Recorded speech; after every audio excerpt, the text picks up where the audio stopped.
진리 가운데로 인도하시리니 라는 제목으로 요한복음 강해 64번째 시간을 갖도록 하겠습니다.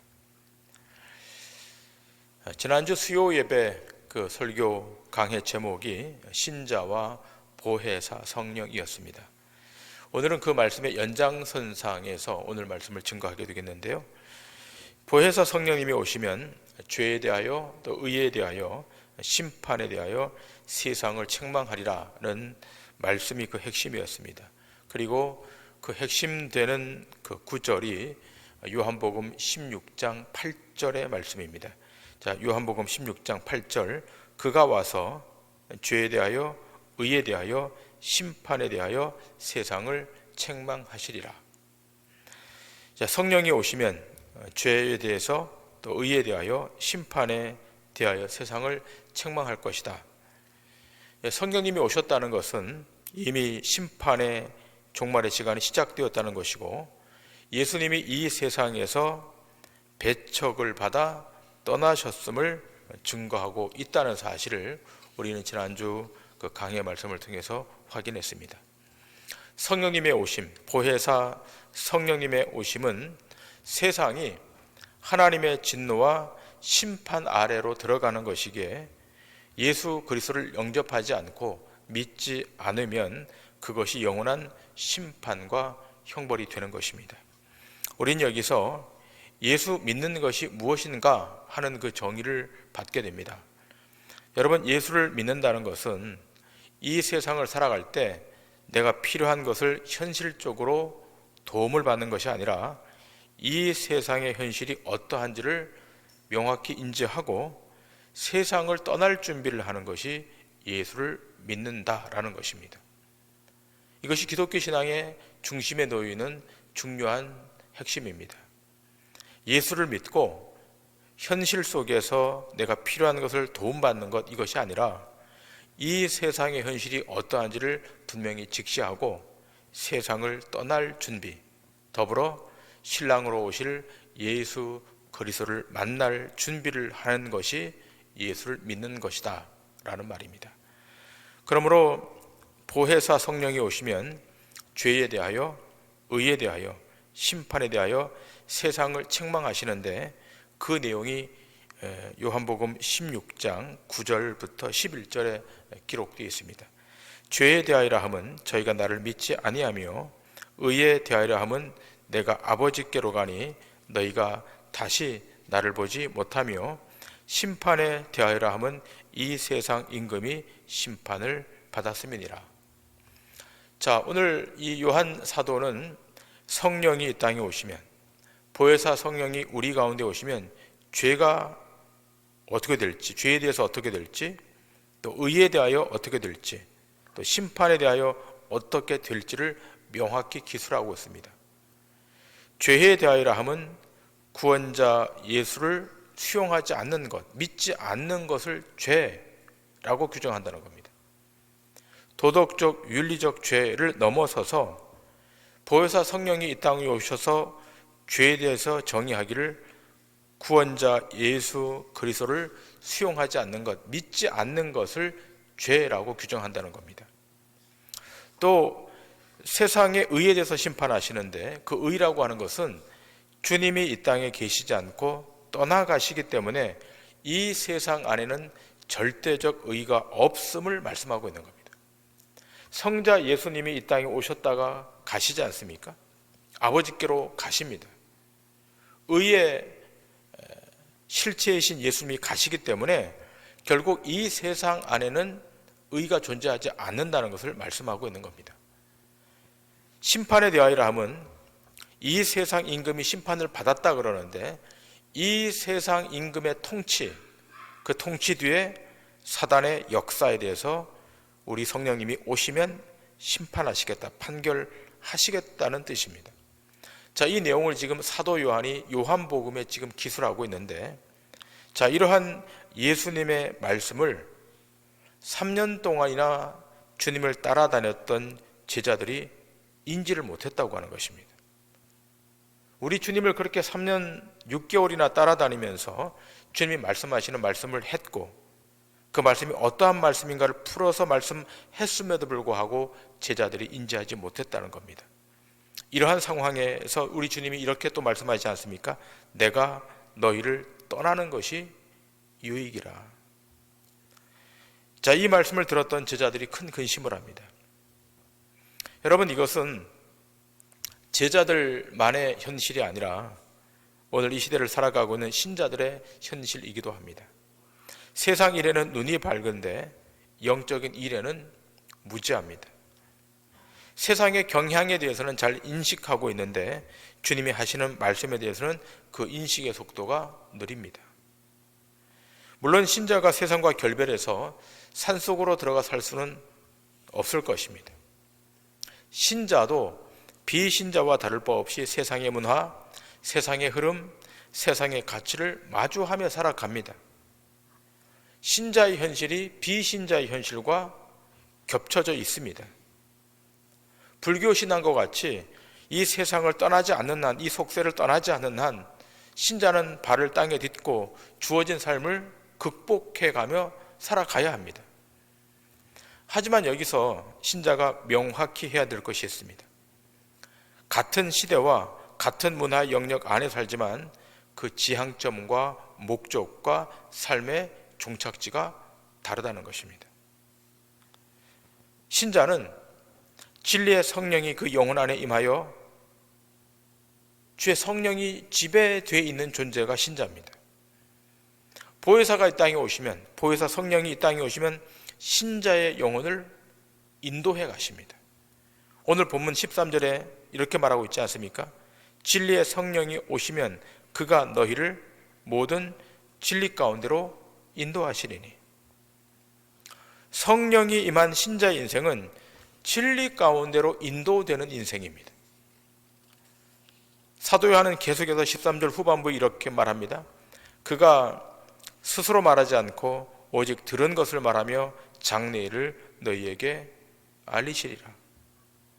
자, 우리는 여기서 성령이 어떻게 신자들 가운데 역사하는지를 보게 됩니다. 중요한 영적 교훈입니다. 오늘 이 밤에 두 가지로 여러분과 함께 좀 생각을 하도록 하는데요. 보혜사 성령님이 신자들 가운데 임하면 어떠한 일이 있는가? 첫 번째, 보혜사 성령님은 성부 하나님의 뜻을 수여받아서 그 뜻을 신자들에게 전달한다는 것입니다. 보혜사 성령님이 이 땅에 오셔서 성부 하나님의 뜻을 수여받아 신자들에게 전달합니다. 자, 오늘 본문은 이렇게 기술되어 있지 않습니까? 그가 스스로 말하지 않고 오직 들은 것을 말하며, 스스로 말하지 않고 들은 것을 말한다. 성령 하나님이 누구의 말을 듣고 말씀하십니까? 성부 하나님의 말씀을 듣고 말씀하십니다. 그러면 성부 하나님이 보혜사 성령님께 하시는 말씀의 주된 내용은 무엇이겠습니까? 자, 성부 하나님이 성령 하나님, 보혜사 성령께 하시는 말씀의 주된 내용은 무엇이겠습니까? 여러분, 성부 하나님은 인간의 개인적인 일과 사사로운 일에 대해서 일일이 성령께 말씀하지 않습니다. 지극히 미세하고 유의미한 일까지 반응하시거나 말씀하지 않습니다. 성부 하나님께서 성령 하나님께 말씀하시는 주된 내용은 두 가지입니다. 하나님의 나라와 구원에 관련된 메시지입니다.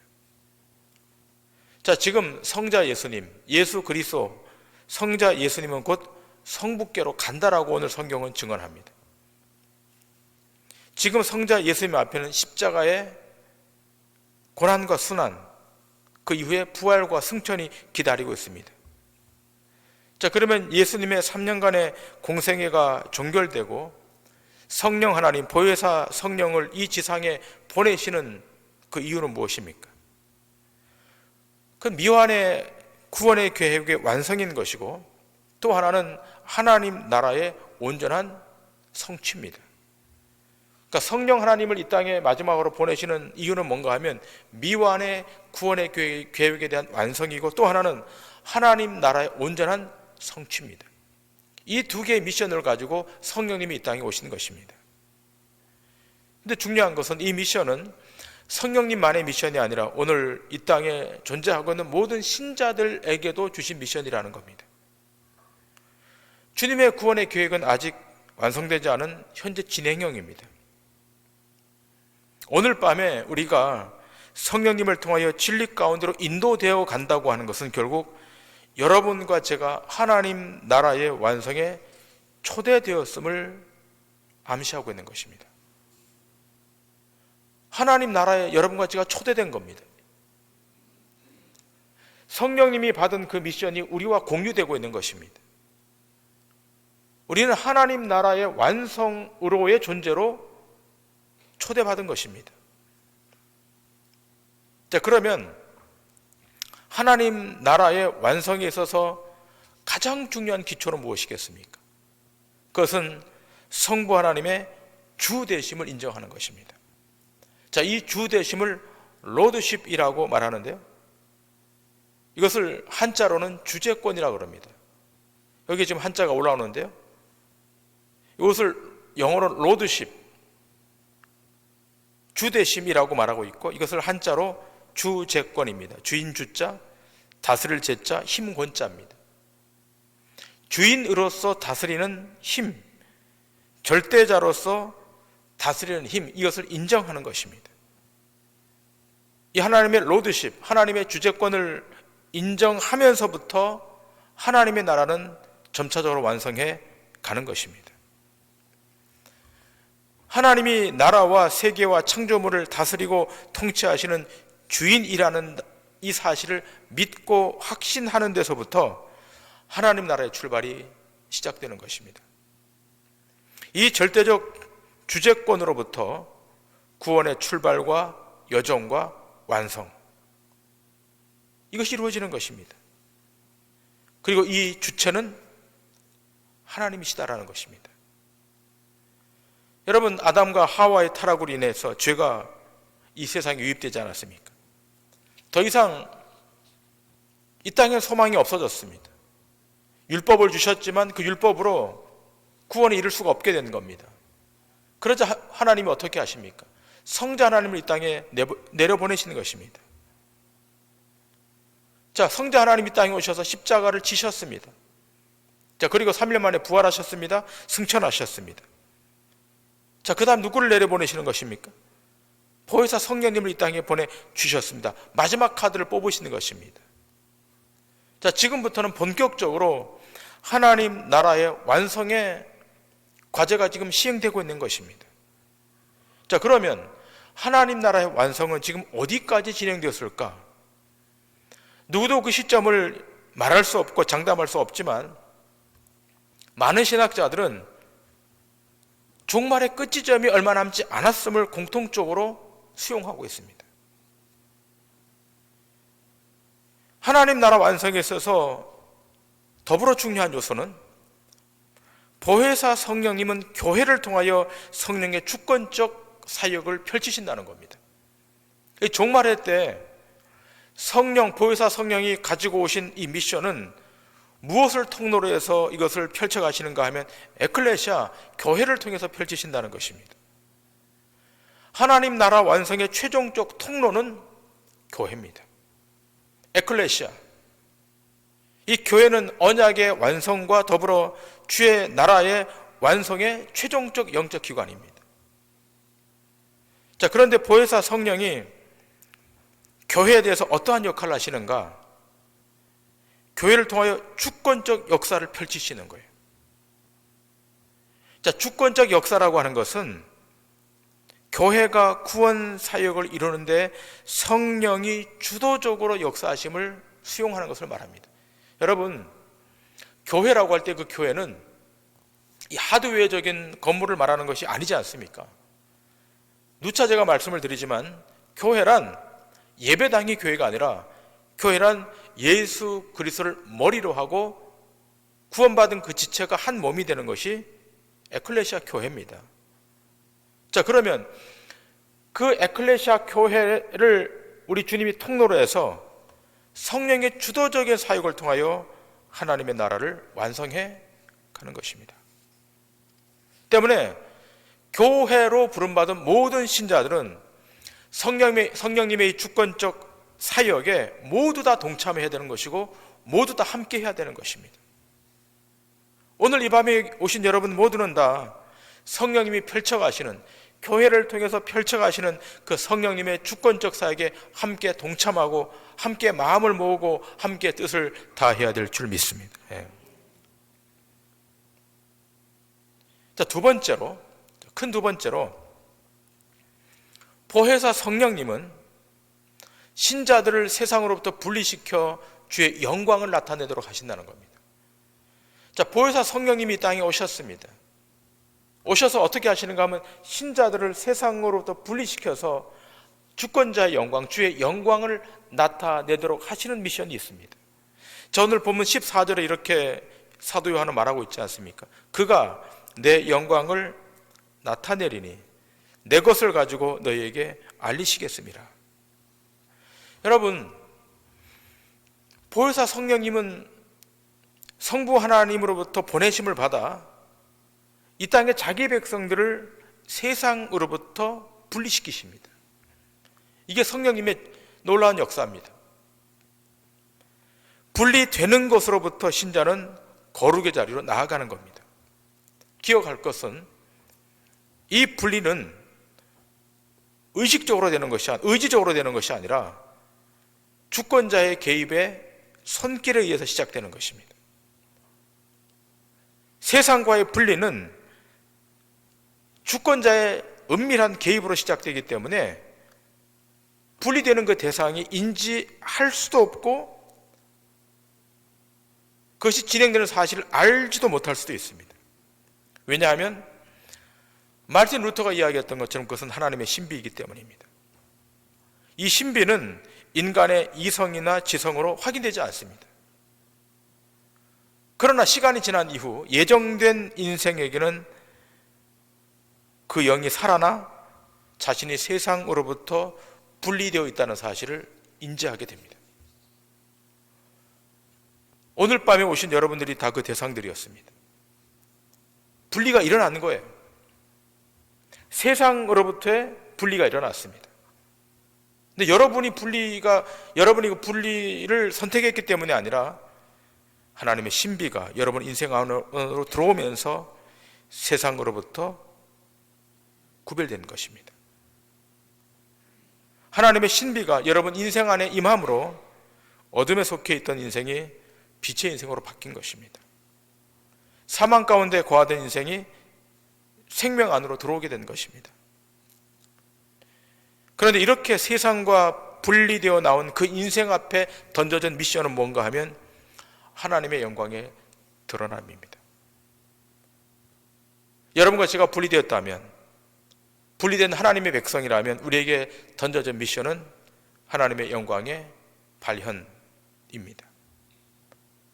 가려진 하나님의 영광의 드러남이 우리 앞에 던져진 미션입니다. 오늘 본문 14절을 풀어선 현대인의 성경으로 보면 이렇게 되어 있습니다. 그분은 내가 말하는 것을 받아 너희에게 알려줌으로써 나를 영광스럽게 하실 것이다. 여기 그분은 성령 하나님이십니다. 그분 성령 하나님이, 성부 하나님이 말씀하시는 말씀을 받아 신자들에게 전달될 것이고, 그렇게 될 때 성부 하나님의 영광이 드러날 것임을 사도 요한이 증거하고 있는 겁니다. 결국 보혜사 성령님이 신자들을 진리 가운데로 인도하시는 주된 이유, 주된 목적은 세상에 가려진 하나님의 영광을 선명하게 드러내는 것입니다. 오늘 여러분과 제가 보혜사 성령님의 인도를 통해 이 진리 가운데로, 진리 앞으로 나왔습니다. 분리되어서, 세상으로부터 분리되어서 나온 것입니다. 이렇게 분리되어 나온 인생에게 부여된 미션은 누가 뭐라 그래도 하나님의 영광의 드러남입니다. 자, 그렇다면 여러분, 이 하나님의 영광이 발현될, 구현될 자리는 어디겠습니까? 저 산속입니까? 저 빈 들판이겠습니까? 아닙니다. 사람과 사람이 연결되어 있는 세상 한가운데입니다. 세상 안에서, 세상 한복판에서 하나님의 영광이 나타나야 됩니다. 왜 그런가 하면 세상에 속한 사람들은 자기 영광에 매몰되어 있기 때문에 그렇습니다. 우리 주님 이렇게 말씀하고 있지 않습니까? 요한복음 12장 43절입니다. 그들은 사람의 영광을 하나님의 영광보다 더 사랑하였더라. 요한복음 5장 44절입니다. 너희가 서로 영광을 취하고 유일하신 하나님께로부터 오는 영광은 구하지 아니하니. 결국 세상은 자기 영광, 인간의 영광을 취하는 것입니다. 그 영광에 매몰되어 있기 때문에 창조주의 영광은 자기 안중에 없습니다. 그런데 성경은 창세기 1장 1절부터 요한계시록 마지막 절까지 누구의 영광만을 증거합니까? 하나님의 영광만을 증거하는 거예요. 여러분, 성경이 규정하고 있는 죄가 무엇입니까? 창조주가 받을 영광을 인간이 가로채는 것이 죄입니다. 창조주가 받아야 될 영광을 피조물이 찬탈하는 것이 죄입니다. 피조물이 주권자의 영광을 넘보는 것이 죄입니다. 여러분, 에덴 동산 중앙에 세워져 있던 선악과, 여러분 그 선악과는 무엇을 상징하는 것입니까? 창조주와 피조물은 엄격하게 구분되어 있다는 것의 심벌이 선악과입니다. 그 나무는 에덴 동산 중앙에 자리하고 있었고, 이 에덴 동산의 중심은 하나님이시다. 이것을 상징적으로 보여주기 위해서 선악과가 만들어진 것입니다. 자, 그런데 어느 날 뱀이 와서 뭐라 그럽니까? 네가 그 열매를 먹는 날 네가 하나님같이 될 것이다. 네가 주권자가 되어서 모든 피조물들이 네 앞에 무릎을 꿇게 되고 경배하게 될 것이다. 네가 영광을 받을 것이다. 신학자 바빙크는 이 대목을 피조물의 영광의 찬탈이라고 규정했습니다. 여러분, 이 시점부터 인간은 주권자의 영광을 자기 영광으로 둔갑시키려고 온갖 힘을 다 쏟아붓습니다. 사상의 변질을 통해서 세속적 트렌드를 퍼뜨려서 창조의 영광을 폄하시킵니다. 그러므로 성부 하나님이 보혜사 성령을 지상에 보내신 목적은 찬탈된 하나님의 영광의 복원에 있습니다. 여러분, 이 과제는 우리에게 던져지는 과제입니다. 여러분과 제가 인생을 살아가면서 이제부터 주님 재림하실 때까지 우리가 꼭 해야 될 일이 있다면 그것은 하나님의 영광의 복원입니다. 우린 이 지점에서 두 가지를 꼭 기억하셔야 됩니다. 그 하나님의 영광이 복원되도록 하기 위해서 절대로 양보할 수 없는, 절대로 물러서서는 안 되는 두 가지가 있습니다. 하나는 창조 질서에 대한 확고부동한 인식입니다. 이 창조 질서는 신적 질서입니다. 여러분, 신구약 성경에는 4개의 큰 기둥이 있지 않습니까? 그것은 창조, 타락, 구속, 재림입니다. 여기에 처음에 해당하는 부분이 하나님의 창조입니다. 하나님의 창조는 그냥 진행되는 것이 아니라 질서를 갖고 진행된 것입니다. 이 질서의 대표적인 기관이 가정입니다. 그 기초가 되는 것이 가정입니다. 가정의 질서, 이 질서는 창조 질서와 같은 것입니다. 동전의 앞뒷면입니다.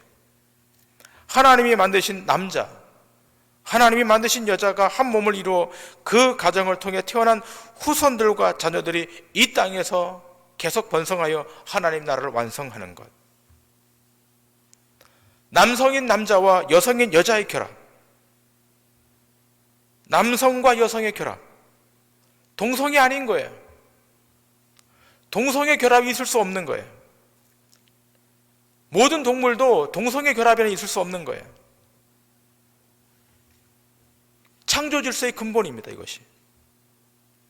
여기에 반하는 질서는 절대로 수용하거나 접해서는 안 됩니다. 우리가 하나님의 영광을 드러내는 유일한 방법은 창조 질서에 대한, 신적 질서에 대한 확고부동한 인식이 있어야 되는 것입니다. 두 번째는 구속 질서에 대한 명확한 인식이 필요합니다. 이 구속이라고 하는 단어는 한글로 말하면 범죄한 사람이 구속되는 그런 단어도 되기 때문에 이 구속은 한자로 죄에서 속함받는 걸 말하는 겁니다. 이 구속 질서에 대한 명확한 인식이 있어야 됩니다. 우리가 하나님의 영광을 나타낸다고 하는 것은 구원에 대한 명확한 개념을 손에 쥐고 있어야 됩니다. 하나님이 계획하신 구원의 방법은 무엇입니까? 그의 아들 예수 그리스도만을 통해서 죄인들이 죄와 저주에서 해방되고 구원을 받는 거예요. 누구를 통해서만? 예수 그리스도만을 통해서. 구속의 질서란 오직 한 길입니다. 두 길이 아니라 한 길이에요. 하나님의 아들이신 예수 그리스도를 통해, 그를 통해서만 모든 인생이 죄에서 속함을 받고 생명 앞으로 가는 것입니다. 그리고 그의 통치를 받는 삶의 행태를 말하는 것입니다. 사도행전 4장 12절은 증가하고 있지 않습니까?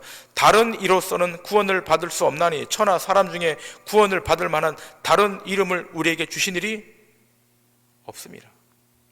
다른 이로서는 구원을 받을 수 없다. 구속 질서에 대한 명확한 인식이 있으셔야 돼요. 여기서 한 발짝 뒤로 물러나고 두 발짝 뒤로 물러나면 하나님의 영광은 땅바닥에 추락하는 것입니다. 예수님 외에 구속의 길은 없다. 여러분, 이거 외치셔야 됩니다. 밥을 먹다가도, 커피를 마시다가도 다른 얘기하면 안 되는 거예요.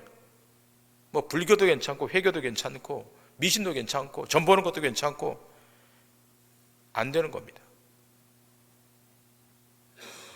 예수님에게만 구원이 있고, 예수님에게만 생명이 있고, 예수님에게만 영원이 있다는 것을 붙드는 것입니다.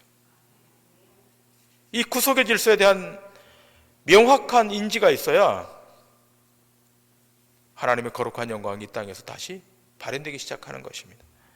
자, 우리 마지막으로 시편 115편의 말씀을 보면서 오늘 이 설교를 마치기를 원합니다. 말씀이 좀 길지만 제가 다 읽도록 하겠습니다. 시편 115편 1절부터 18절입니다. 여호와여, 영광을 우리에게 돌리지 마옵소서. 우리에게 돌리지 마옵소서. 오직 주는 인자하시고 진실하심으로 주의 이름에만 영광을 돌리소서. 어찌하여 문나라가 그들의 하나님이 이제 어디 있느냐 말하게 하리이까. 오직 우리 하나님은 하늘에 계셔서 원하시는 모든 것을 행하셨나이다.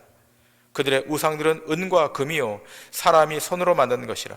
입이 있어도 말하지 못하며, 눈이 있어도 보지 못하며, 귀가 있어도 듣지 못하며, 코가 있어도 냄새 맡지 못하며, 손이 있어도 만지지 못하며, 발이 있어도 걷지 못하며, 목구멍이 있어도 작은 소리조차 내지 못하느니라. 우상들을 만드는 자들과 그것을 의지하는 자들이 다 그와 같으리로다. 이스라엘아, 여호와를 의지하라. 그는 너희의 도움이시오 너희의 방패시로다. 아론의 집이여, 여호와를 의지하라. 그는 너희의 도움이시오 너희의 방패시로다. 여호와를 경외하는 자들아, 너희는 여호와를 의지하여라. 그는 너희의 도움이시오 너희의 방패시로다. 여호와께서 우리를 생각하사 복을 주시되 이스라엘 집에도 복을 주시고 아론의 집에도 복을 주시며 높은 사람이나 낮은 사람을 막론하고 여호와를 경외하는 자들에게 복을 주시리로다. 여호와께서 너희를 곧 너희와 너희의 자손을 더욱 번창하게 하시기를 원하노라. 너희는 천지를 지으신 여호와께 복을 받는 자로다. 하늘은 여호와의 하늘이라도 땅은 사람에게 주셨도다. 죽은 자들은 여호와를 찬양하지 못하나니 적막한 데로 내려가는 자들은 아무도 찬양하지 못하리로다. 우리는 이제부터 영원까지 여호와를 송축하리로다. 할렐루야.